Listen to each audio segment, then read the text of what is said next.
اور یہ اگلا سوال ہے، کیا عورت اپنے مخصوص ایام میں قرآن کو چھو سکتی ہے یا پڑھ سکتی ہے؟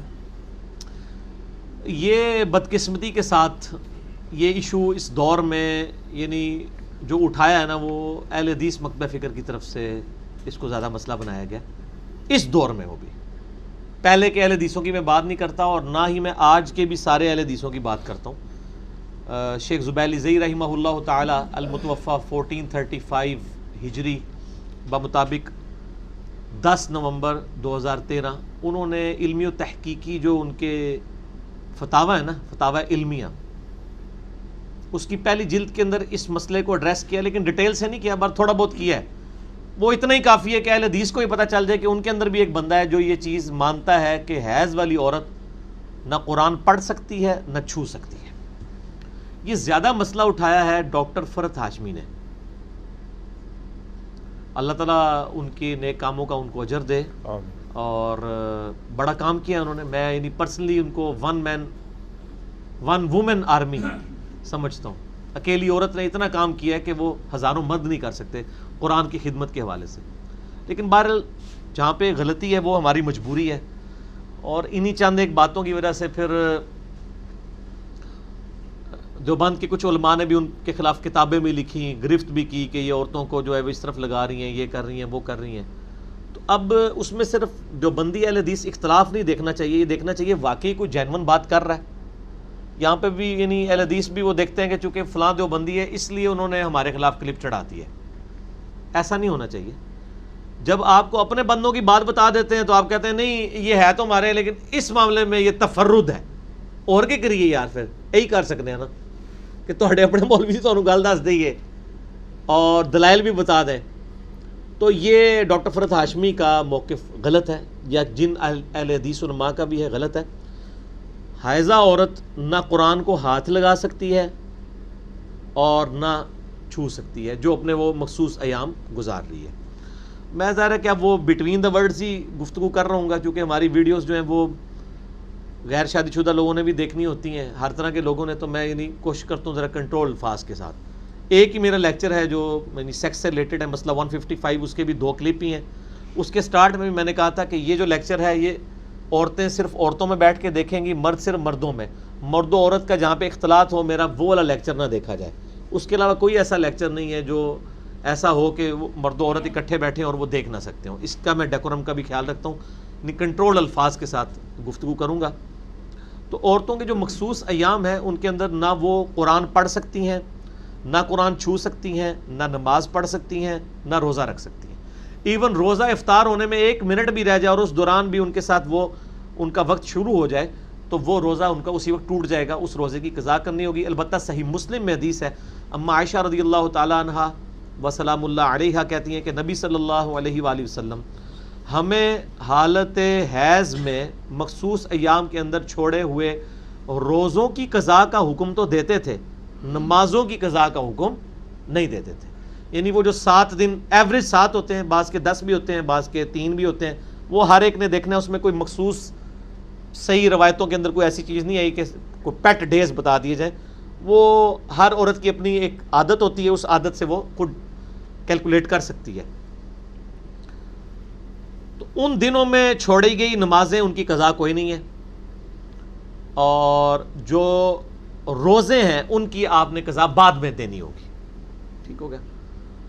باقی قرآن بھی نہیں چھو، جب نماز ہی نہیں پڑھ سک رہے تو قرآن کیسے چھونا ہے، اور قرآن کو کیسے پڑھنے والا معاملہ ہے، ورنہ تو احادیث میں آ جاتا. البتہ ایک چیز ہے کہ جنبی شخص، یعنی یہ مخصوص ایام میں ایک جنب کی ہی ایک دوسری فارم بن جاتی ہے نا.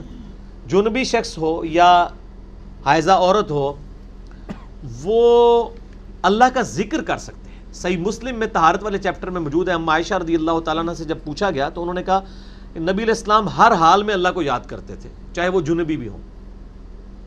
آپ کئی ایک اذکار جتنے بھی ہیں وہ آپ دعائیں وہ کر سکتے ہیں. قرآنی دعائیں بھی بغیر قرآن کی نیت کے صرف دعا کی نیت سے کر سکتے ہیں. البتہ قرآن نہیں پڑھ سکتے. وہ ابو داؤد میں حدیث ہے، مولا علی رضی اللہ تعالیٰ عنہ علیہ السلام کہتے ہیں کہ نبی صلی اللہ علیہ وآلہ وسلم کو حالت جنابت کے علاوہ اور کوئی حالت قرآن پڑھنے سے مانے نہیں ہوتی تھی. آپ قرآن ہر حال میں پڑھتے تھے، چاہے وضو ہو نہ ہو. جنبی ہوتے تھے تو قرآن نہیں پڑھتے تھے. تو اس سے وہ کیا بتانا چاہ رہے ہیں کہ جو ایسی کنڈیشن کے اندر ہے. اب عورتوں کا معاملہ وہ کہتے ہیں وہ جنبی تو نہیں ہے, البتہ وہ اس کنڈیشن سے ضرور گزر رہی ہیں لیکن وہ ان کی اختیاری نہیں ہے, اس کو وہ خود ریموو نہیں کر سکتی جب تک وہ دن نہ گزریں. جنبی شخص تو اسی ٹائم غسل کرے پاک ہو جائے گا, تو اس لیے یہ 100% میچ نہیں کرتا. تو میں اس میں پھر ان کو بخاری مسلم کی حدیث پیش کرتا ہوں.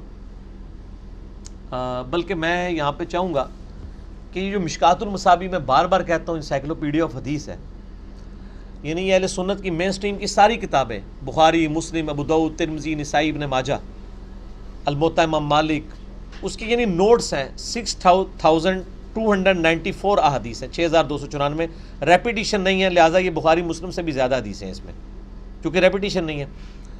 3 فائلیں ہیں 18 MB کی PDF ڈاؤن لوڈ کر لیں ahlsunnatpak.com سے, اور وہ مفت ڈاؤن لوڈ کر سکتے ہیں. آپ کو مارکیٹ سے مکتبہ اسلامیہ سے مل جائے گی. بڑی کوشش ہے, شیخ زبیر صاحب کی تحکیم کے ساتھ ہے. اور یہ وہ کتاب ہے جس کے اوپر میں نے پورا لیکچر دیا ہے. میں نے بخاری مسلم پہ نہیں دیا کیونکہ یہ بخاری مسلم کی بھی کمی پوری کر دیں گی, اور مینیجبل فارم میں, نوٹس کی فارم میں. مسئلہ نمبر 111B ہے مشکات المصابیح کا مکمل تعارف, وہ دیکھ لیں. اس میں آپ شروع میں ہی نا, آپ کو طہارت کے چیپٹر میں چلے جائیں نا تو آپ کو ایک چیپٹر مل جائے گا. دیکھیں نا طہارت کے چیپٹر میں کتنے سب چیپٹرز ہیں. وضو, وجوب وضو کے اسباب, کے وضو کن چیزوں سے ٹوٹتا ہے. دوسرا قضاء حاجت کے آداب. تیسرا مسواک کا بیان. چوتھا وضو کے طریقوں کا بیان. پھر غسل کا بیان. جنبی شخص سے میل جول رکھنے کا بیان. پانی کے احکام. نجاست دور کرنے کا بیان. موضوع پر مسح. تیمم کا بیان. غسل مسنون کا بیان. حیض کا بیان. مستحاضہ کا بیان. یہ سارے طہارت میں آئے ہیں. اور نماز کے تو دیکھیں کتنے 20-25 کچھ 30-40 کے قریب چیپٹرز ہیں. بخاری مسلم میں تو ڈھونڈنا مشکل ہوتا ہے. اس میں اب آپ یہ حیض کے ہی بیان نکال لیں 194 اس پیج کے اوپر یہ چیپٹر کھل رہا ہے. اس سے پہلے بھی جو چیپٹرز ہیں ان کے اندر بھی کچھ تھوڑا بہت ذکر موجود ہے. آپ یہ دیکھ لیں, اس میں آپ کو کلیئر ہو جائے گا. بخاری مسلم دونوں میں حدیث ہے. اما عائشہ کہتی ہیں کہ میں اور نبی علیہ السلام ایک ہی برتن سے غسل کیا کرتے تھے جبکہ ہم دونوں جنبی ہوتے تھے, اور آپ مجھے حکم دیتے تھے, میں ازار پہن لیتی تھی, پھر آپ میرے ساتھ لیٹ جایا کرتے تھے جبکہ میں حیض سے ہوتی تھی. آپ اعتکاف کی حالت میں اپنا سر مبارک میری طرف کر دیتے تو میں اسے دھو ڈالتی حالانکہ میں حیض سے ہوتی تھی. وہ کہتی ہیں میرے مخصوص ایام ہوتے تھے, نبی علیہ السلام اپنا سر مبارک مسجد نبوی کی کھڑکی سے, چونکہ حجرہ ایڈجسنٹ تھا, تو اپنے گھر میں کر دیتے تھے, تو میں حیض کی حالت میں بھی حضور کو دھو رہی ہوتی تھی. اس سے وہ یہ بتانا چاہ رہی ہیں کہ اگرچہ مجھے مسجد میں تو میں نہیں جا سکتی تھی اس حالت کی وجہ سے, لیکن میری یہ نجاست جو ہے یہ حکمی ہے, حقیقی نہیں ہے. جنبی ہونا بھی جو ہے وہ حکمی نجاست ہے, حقیقتاً تو نہیں ہے نجاست. حقیقی نجاست تو اتنی ہے جتنے حصے پہ آپ کی گندگی ہے آپ ریموو کر لیں, لیکن آپ کو پورا نہانا پڑتا ہے کیونکہ اللہ کا حکم ہے. ٹھیک ہو گیا. حکمی نجاست تو نماز کے اعتبار سے وضو کا نہ ہونا بھی ہے, لیکن عام حالت میں وضو کا نہ ہونا کوئی نجاست تو نہیں ہے, نماز کے لیے وہ برل ہے. ٹھیک ہو گیا. اچھا, اسی طریقے سے مسلم شریف میں حدیث ہے. اما عائشہ کہتی ہیں میں حالت حیض میں تھی, کوئی چیز پیتی پھر بھی میں نبی علیہ السلام کو دیتی تو آپ اسی برتن میں اسی جگہ سے منہ لگا کر بقایا پی لیتے جہاں میں نے منہ لگایا ہوتا تھا, تاکہ یہ پتہ چل جائے کہ یہ فزیکل نجاست نہیں ہے. وہ اکثر لوگ کہتے ہیں جی کوئی جنبی شخص تولیہ اٹھا کے لے جائے تو تولیہ تو نہیں پلید ہو جائے گا. نہیں, یہ فزیکل نجاست تو ہے نہیں, انٹلیکچوئل نجاست ہے, حکمی ہے, حقیقی نہیں ہے. یہ ٹرم فقہ کی ہے, حکمی اور حقیقی. حقیقی تو ہے پخانہ یا منی لگ جائے یا پیشاب لگ جائے, وہ حقیقی نجاست ہے, باقی تو حکمی ہے. اچھا, یہ مسلم کی حدیث اس میں آئی. پھر اس کے بعد لے کے آئی ہیں حدیث ہے بخاری و مسلم کی, وہ بھی اما عائشہ سے ہے. نبی علیہ السلام میری گود میں ٹیک لگاتے اور قرآن کی تلاوت فرماتے حالانکہ میں اس وقت مخصوص ایام میں ہوتی تھی. اس حدیث میں وہ مسئلہ حل ہے. یہ بخاری مسلم دونوں میں ہے. مشکات میں اس کا نمبر ہے 548 کہ حضور میری گود میں مجھے ٹیک لگا کے قرآن پڑھ لیتے تھے, یہ میسج دینے کے لیے کہ میں فزیکل ناپاک نہیں ہوں. یہاں ہی ہونا چاہیے تھا کہ حضور خود بھی پڑھتے تھے اور مجھے بھی ساتھ پڑھا لیتے تھے. تو امپلائڈ ہے وہ, دیکھیں اتنی باریکیاں وہ روایت کر رہی ہیں, کہیں یہ نہیں کہہ رہی کہ میں خود پڑھ لیتی تھی, یہ انڈرسٹوڈ تھا. اور میں کہتا ہوں یہ اجماع ہے کہ حائضہ عورت قرآن نہیں پڑھ سکتی, جس طرح نماز نہیں پڑھ سکتی, روزہ نہیں رکھ سکتی. چھونا تو بڑی دور کی بات ہے, چھونا تو اس سے بڑی چیز ہو جائے گی, ورنہ یہ ساری چیزیں ہوتی نا پھر اس طریقے سے وہ روایت کرتی.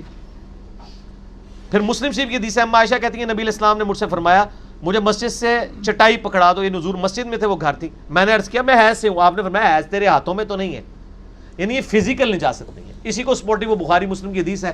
حضرت ابو ہریرہ کہتے ہیں ایک دن میں گھر سے باہر نکلا، نبی علیہ السلام بھی تھے، میں ان کے ساتھ چہل قدمی شروع کر دیا، مجھ سے گفتگو کرنی شروع کر دی، اور کہتے ہیں میں جنبی تھا.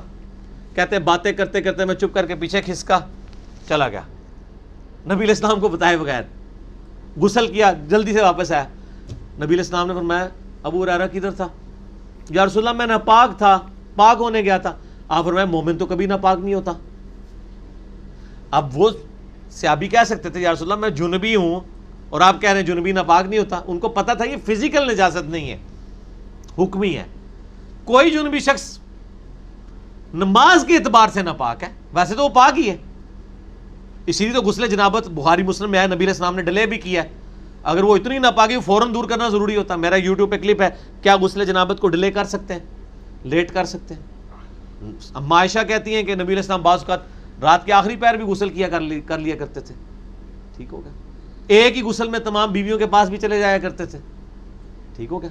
اس میں یہ ہے کہ آپ سونے سے پہلے وضو کر لیں، ہاتھ وغیرہ ہاتھ منہ دھو لیں، وہ چلے ایک پروٹوکول کے طور پہ، وہ بھی کوئی اتنا کمپلسری نہیں ہے.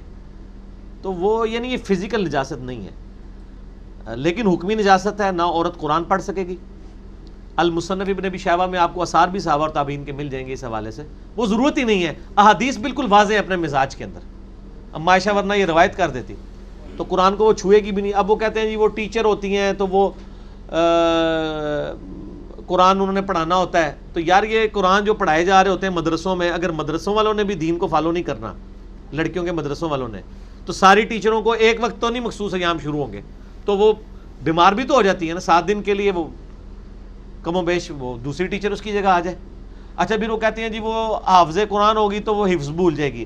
اور یار عورتیں تو پوری پوری زندگی حفظ کرنے کے بعد قرآن منہ کھول کے نہیں دیکھتی ہیں. تو انہوں نے 7 دیہڑے جی پڑھانا ہے. ان 7 دنوں سے آپ حافظ قرآن جو تراویح پڑھانے ان سے پوچھیں، کئی بار ان کے اندر وقت آتا ہے مہینہ مہینہ نہیں کھول کے دیکھ سکتے مصروفی کی وجہ سے، لیکن وہ بھول تو نہیں جاتا. 7 دن میں آپ نے کیا نکالنا ہے اس میں سے. ٹھیک ہوگا جی.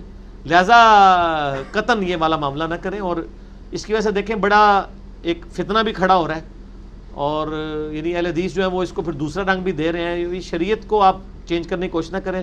میرا تو دعویٰ ہے جی اس کے اوپر اجماع ہے، اس کے خلاف کوئی بات نہیں ملتی. پرانے اہل حدیث علماء میں بھی کہیں نہیں ملتی. ایون آج کا میں نے شیخ زبیر صاحب کا بتایا کہ انہوں نے بھی فتویٰ لکھ دیا. ایون غلام مصطفیٰ ظہیر صاحب کا بھی موقف یہی ہے کہ حائضہ عورت جو ہے وہ قرآن کو ہاتھ نہیں لگائے گی نہ قرآن پڑھے گی. تو ذکر اذکار کریں نا یار، وہ اس سے بڑا کام نہیں کر پا رہی، نماز نہیں پڑھ. تو اب آپ کو یہ بھی کوئی مسئلہ تلاش کریں کسی کے نماز اس کی شروع کروا دیں. 7 دن تک نماز نہ پڑھنی پڑے تو کتنی روٹین ڈسٹرب ہوتی ہے، آپ ذرا عورتوں سے پوچھیں. تو اسی لیے پھر اس کے لیے تجویز کیا گیا کہ وہ نماز کے اوقات میں ایٹ لیسٹ 5 اوقات میں اتنی دیر کے لیے وہ بیٹھ کے اذکار کر لیں. سنت اذکار تھوڑے ہیں یار، گرین کارڈ بلو کارڈ ہی پڑھنا شروع کر دیں. اذکار سے تو کوئی معاملہ نہیں ہے نا، وہ تو آپ کر سکتے ہیں ہر حال میں. مسلم شریف میں حدیث موجود ہے، صرف قرآن کا مسئلہ ہے نا. تو احادیث کا مزاج بالکل کلیئر کٹ بتاتا ہے کہ یہ معاملہ اس طرح ہے. اس میں کوئی اگر کوئی ہے کمزوری تو آپ کاؤنٹر کوشچن کر لیں مجھ سے. نہیں وہ ان کا یہی اعتراض ہوتا ہے جس طرح آپ نے حدیث بیان کیا نا کہ نبی علیہ السلام نے چٹائی کے حوالے سے کہا کہ ہم عائشہ سے چٹائی تو پکڑا. میں نے جواب دے دیا نا سر. کوئی آپ کے پاس آرگومنٹ ہے تو پیش کریں، کوئی حدیث ہے تو، جذبات نہیں. نہیں وہ یہ کہتے ہیں کہ بھائی اگر چھو سکتے ہیں تو وہ قرآن کو کیوں نہیں چھو سکتے پھر. وہ یار میں نے ساری بات کر دی ہے. پھر تو وہ یہ کہتے ہیں، ٹھیک ہے میں یہ کہہ رہا ہوں گلاس، آپ کہتے ہیں نہیں وہ یہ کہتے ہیں یہ دیکھنے میں موٹر سائیکل نظر آ رہا ہے. تو اس کا جواب تو نہیں میں دوں گا نا میرے بھائی. اگلا سوال کریں. وہ کیا کہتے ہیں ہم نے اتنا کچھ کہہ دیا ہے اور حدیثوں کے نمبروں کے ساتھ کیا انہوں نے خالی کھلی کہہ دیا تھا اسے پڑھ لیں. ٹھیک ہو، میں نے سارے دلائل دے دیے اس کے اوپر میرے بھائی. مجبوری میں ویسے حل لگا سکتے ہیں، مثلا بچے بے حرمتی کر رہے ہوں اگر اس طرح سے کوئی تو وہ ہاں اس کے بارے میں بھی اجماع ہے کہ وہ ہاتھ میں کوئی کپڑا رکھ کے اس سے قرآن کو چھو لے. پڑھ تو اس نے سکنا ہی نہیں ہے، چھو کے لینا کیا ہے اس نے بیچ میں سے. چھوا اسی لیے جاتا نا کہ پڑھا جائے. اچھا یہ بھی ایک نیا ورژن لوگوں نے نکالا ہوا ہے کہ جی چھونا جائز ہے پڑھنا جائز نہیں. تو چھو کے لینا کیا ہے پھر جب پڑھنا ہی نہیں. جب پڑھنا نہیں ہے، میں بتا رہا ہوں مزاج. جب اما عائشہ کہہ رہی ہے مسلم شریف میں حدیث ہے کہ نبی علیہ السلام میری گود میں قرآن پڑھ لیتے تھے، تو اما عائشہ خود کہتی ہے نا کہ میں بھی نال 2-4 آیتاں میں بھی نال پڑھ لیندی سا. وہ یہی بتانا چاہ رہی ہیں کہ ہم تو چونکہ نہیں پڑھ سکتی تھیں، لیکن ہماری وہ نجاست حکمی ہے، فزیکل نہیں ہے کہ وہاں کوئی اور سر رکھ کے خامد پڑھ سکتا ہے. وہ یہی تو میسج دے رہی ہیں. آج اگر ہم عائشہ زندہ ہوتی نا تو ذرا کھول کے بھی بیان کر دیتی. وہ ڈھکے چھپے الفاظ میں میسج کنوے کر دیے. اور دوسرا اس وقت یہ مسئلہ بھی نہیں تھا. یہ خوارج نے پہلی دفعہ مسئلہ اٹھایا ہے کہ عورت کی وہ مخصوص ایام میں قضا کی بھی نمازوں کی بھی قضا بتاتے تھے. صحیح مسلم میں موجود ہے, ایک بندہ آتا ہے وہ کہتا ہے اما عائشہ سے کہ عورتیں جو ہیں وہ مخصوص ایام میں جو نمازیں چھوٹ کی ہیں پڑھیں گی. انہوں نے کہا کہ مجھے لگتا ہے تو حروریہ میں سے ہے. حروریہ وہ گاؤں تھا جہاں سے خوارج نکلے تھے, اور خوارج کہتے تھے کہ جس طرح روزوں کی قضا ہے نا نمازوں کی بھی قضا ہے. تو پھر اما عائشہ نے خود کہا کہ نبی علیہ السلام کی ہم بیوی ہوں میں, نبی علیہ السلام ہمیں مخصوص ایام میں چھوڑے کے روزوں کی قضا کا حکم دیتے تھے, نمازوں کا نہیں دیتے تھے. اب پھر بھی خوارج اڑے ہوئے ہیں. تسی جڑے کہنا وہ کہتے ہیں وہ 40,000 تے نہیں 12,000 تے نہیں ہون گے, خوارے تے 12,000 سن. تو وہ بھی کہندے ہوندے سن, وہ ایڈے ایڈے بزرگ تابعین تے ہے سن نا صحابہ دے زمانے, وہ بھی کہندے سن کہ جی عورتاں قضا کرن گیاں. تو انہوں نے اما عائشہ ہن خود کہہ رہے ہیں پھر بھی نہیں مننا تو میں کیا کراں. ہمارا تو کام صرف پہنچانا ہی ہے نا, منوانا تو نہیں ہے. علی بھائی اگلا سوال ہے کہ کیا مخصوص ایام میں خواتین جو ہیں وہ معوذات, دعائیں یا آیت الکرسی پڑھ سکتی ہیں؟ دیکھیں میں نے پہلے بھی بتایا نا, صحیح مسلم کے اندر حدیث موجود ہے, اس کے اوپر باب بھی باندھا گیا ہے طہارت کے چیپٹر میں کہ اما عائشہ رضی اللہ تعالیٰ عنہ سے جب پوچھا گیا تو انہوں نے کہا نبی صلی اللہ علیہ وآلہ وسلم ہر حال میں اللہ کا ذکر کرتے تھے. اس پہ اجماع امت ہے کہ قرآن, نماز اور روزے کے علاوہ جتنے عام سنت اذکار ہیں نا, اس کے سوا ہے جو سنت اذکار وہ آپ کر سکتے ہیں. ایون جو قرآن کی دعائیں ہیں وہ بھی آپ کر سکتے ہیں. قرآن کی نیت سے نہیں کریں گے, دعا کی نیت سے. اور فقہ حنفی میں تو یہاں تک مسئلہ ہے اور میں اس کو انڈورس کرتا ہوں کہ ایون جو معوذات ہیں, قل اعوذ برب الفلق, قل اعوذ برب الناس, معوذتین, وہ کہتے ہیں کہ آپ ان کو دعاؤں کی نیت سے, قرآن کی نیت سے نہیں, دعا کی نیت سے کر سکتے ہیں. وہ کیسے؟ وہ کہتے ہیں کہ آپ قل کا لفظ ہٹا دیں اس سے, آپ دعا کریں اعوذ برب الفلق, میں پناہ میں آتا ہوں آسمان کے رب کی, ٹھیک ہے, من شر ما خلق, ہر اس چیز کی برائی سے جو اس نے پیدا کی. اس طریقے سے اعوذ برب الناس, مالک الناس کر سکتے ہیں. آیت الکرسی بھی جو ہے نا وہ بھی کہتے ہیں کہ آپ قرآن کی نیت سے نہیں, اللہ کی حمد کی نیت سے پڑھ سکتے ہیں. سورہ الحشر کی آخری 3 آیات اللہ کی صفات اور ناموں کی نیت سے پڑھیں, قرآن کی نیت سے نہیں. باقی اگر کوئی کہ نہیں ہے تو وہ قرآن ہی ہے, تو میرے بھائی وہ تو باقی سنت اذکار بھی تو قرآن کے کہیں نہ کہیں سے ٹکڑے ہیں ہی ہیں نا. سبحان اللہ بھی تو قرآن کا لفظ ہی ہے, الحمدللہ بھی تو قرآن کا لفظ ہے, لا الہ الا اللہ بھی قرآن کا لفظ ہے. پڑھنے والے کی نیت ربنا آتنا فی الدنیا حسنہ وفی الآخرۃ حسنہ وقنا عذاب النار, قرآن میں بھی ہے, حدیث میں بھی ہے. اور میں آپ کو بتاؤں عرب کے لوگ جب سے قرآن نازل ہوا نا, وہ ماشاءاللہ قرآن سے ان کا ایسا شغف تھا کہ وہ قرآن کی آیات کو ہی اپنی کامن گفتگو میں بھی استعمال کرتے تھے. آپ جنگ یرموک کا جو کلپ انہوں نے فلمایا نا عمر سیریز کے اندر, تو سیدنا عمر کا انہوں نے دکھایا کہ وہ بازار میں چیک کر رہے ہیں کوئی ملاوٹ تو نہیں کر رہا. اسی دوران ابو عبیدہ بن جرح کا ایک قاصد آتا ہے اور دور سے ہی کہتا ہے بشرا یا امیر المؤمنین, بشرا, خوشخبری ہوا ہے امیر المومنین, نصر من اللہ وفتح عظیم, الیرموک الیرموک. اب قرآن کی آیت تو یہ نہیں ہے, قرآن کی تو آیت ہے نصر من اللہ وفتح قریب. انہوں نے کیا پڑھا نصر من اللہ وفتح عظیم, کیونکہ فتح ہو چکی تھی.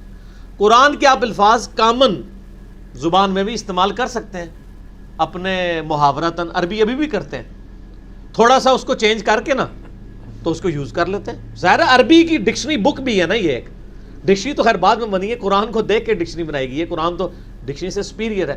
ڈکشنری تو دوسرے لوگوں کے لیے ہوتی ہے جو نہ جانتے ہوں وہ زبان, جو اہل زبان ہے ان کو تو ڈکشنری کی ضرورت نہیں ہوتی. تو اس طرح کے اذکار آپ کر سکتے ہیں, کوئی مسئلہ نہیں ہے اس کے اندر. تو المعوذات کے اندر جو سورہ اخلاص ہے وہ بھی شامل کر سکتے ہیں؟ جی وہ تو ہے ہی اعلان توحید ہے. وہ تو ہماری ابو داؤد میں حدیث نہیں ہے کہ نبی علیہ السلام نے فرمایا جو شخص ان کلمات کے ساتھ اللہ کی طرف متوجہ ہوتا ہے تو یہ اسماء اعظم ہے.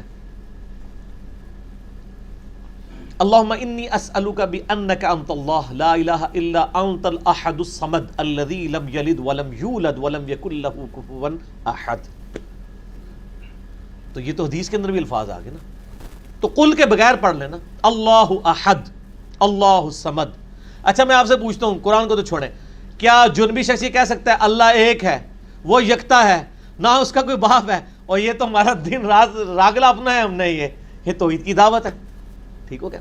تو جو صفاتی چیزیں ہیں، یہ ساری چیزیں تو وہ اس اعتبار سے. باقی وہ اسپیسیفکلی تلاوت والا جب آپ کام کریں گے نا کہ آپ 100% اس کو کاپی کریں گے. ویسے ابن عباس سے شیخ زبیر صاحب نے بھی نقل کیا ہے علمی فتاوی علمیہ میں کہ ابن عباس سے قول مصنف ابن ابی شیبہ میں سنن کبریٰ البیہقی میں موجود ہے کہ 1 یا 2 آیات اگر قرآن کی ہوں تو وہ جنبی اور حیضہ عورت تلاوت کر سکتے ہیں. اس سے زیادہ نہ کریں، وہ پھر روٹین والا معاملہ بن جائے گا. ہم تو کہتے ہیں دعاؤں کو کریں، اور وہ والے باقی یہ ہے کہ قرآن کو نہ ہاتھ لگائیں، نہ قرآن کی تلاوت کریں اور اذکار کریں. ٹھیک ہو گئی.